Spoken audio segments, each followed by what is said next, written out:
Hey guys, welcome to the Australian Formula One podcast. This is episode 67. As always, it's Max and Pep. And Max, ever since Monaco, I've been so looking forward to Canada. I love the circuit. It's an awesome circuit to drive, and also it's just always turns up a great Grand Prix. So ever since Canada's been coming, mate, I've been really looking forward to it. But this week, mate, the big news, of course, has been about Max Mosley leading up to the Grand Prix. On Tuesday morning, I think it was, I logged on to the internet and saw the news, and there it was, mate. He got voted in. So, were you surprised by that?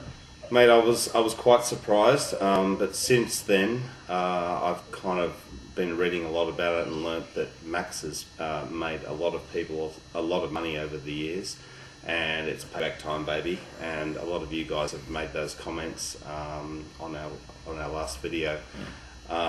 So yeah, I was surprised, but now I'm kind of realising that Max had a lot of power and is staying on, unfortunately.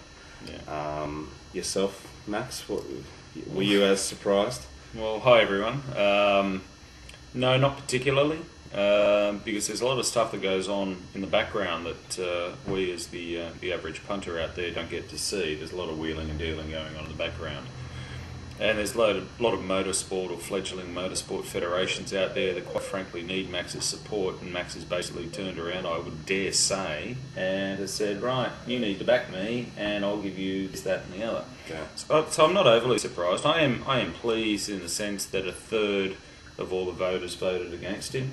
I don't think the argument here about Mosley is, whether he can or can't do his job as FIA president. I mean, he hasn't lost both arms and both legs. We know he physically can do the job. Yeah.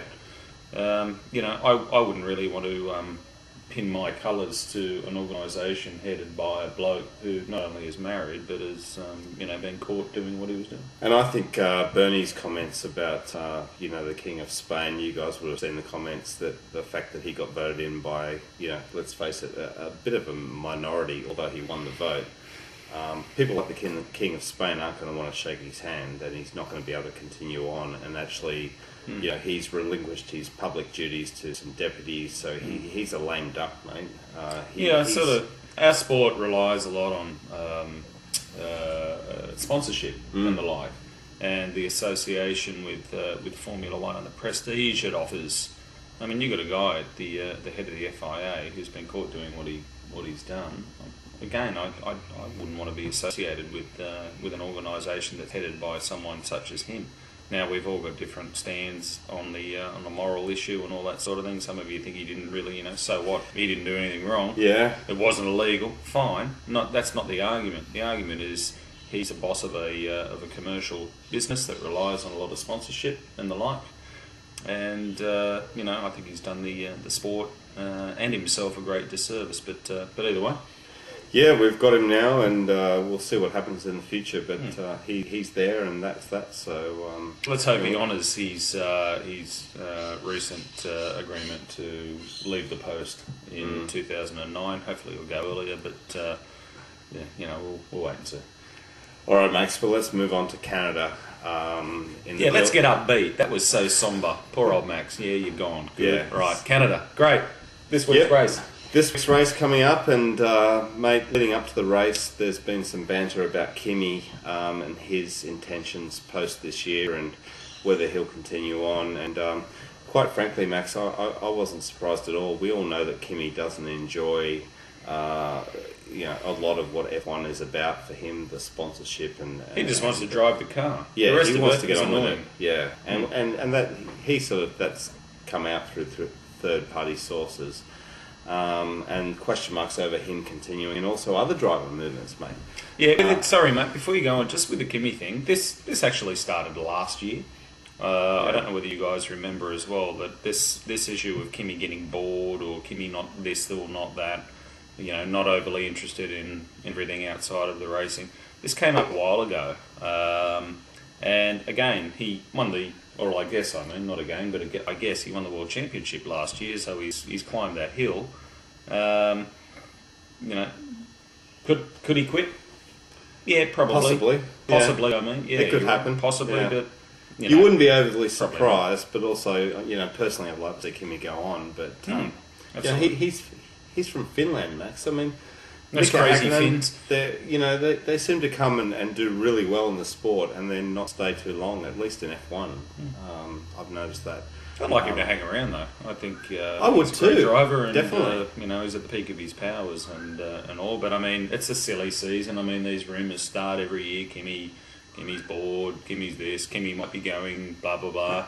Kimi's probably not going anywhere. But I mean, it sells column inches, mate. As well. Yeah, and also the other one this week has been the triple movement surrounding DC, Vettel. This is great. I love this. Piquet.